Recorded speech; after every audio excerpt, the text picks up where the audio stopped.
Today is Friday, November 13th, and we're about 1 week after we did most of the work out here on the nursery, or most of the trenching work.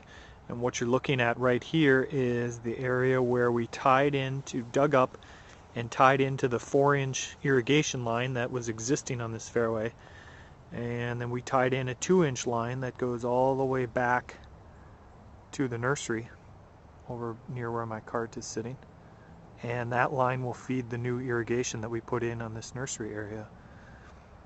You can see how we removed the sod, cut the trench, much like we did on the drainage area on number 11.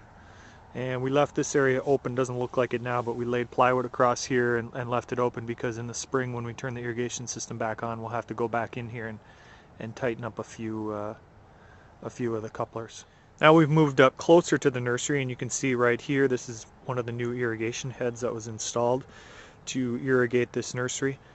One thing that's really important when you have a nursery is to be able to treat it exactly the way you treat your greens. If you want to have something that you're going to be able to eventually use on your greens in case of some winter damage or whatever you might need to use it for, you want to have something that's going to mesh almost perfectly with what you have on your existing greens. So for that reason, it's important that you be able to treat your nursery in much the same way. And our previous nursery, we couldn't do that. The location wasn't good. It wasn't giving us enough sun. The irrigation was poor. And there were just a number of factors that worked against having good turf. But in this location, we can now treat this area exactly the way we'll treat our existing greens, and we'll have turf that's very similar.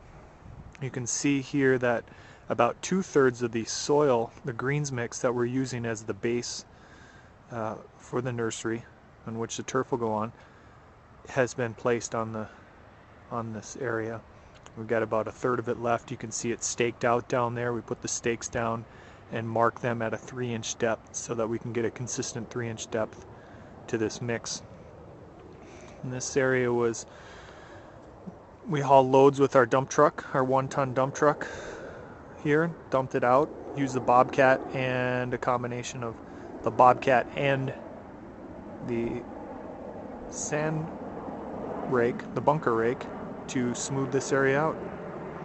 And looks pretty good. We've obviously got some fine tuning to do in the areas where we trenched, clay to clean up, probably some black dirt to lay down and some seed to put in those areas. But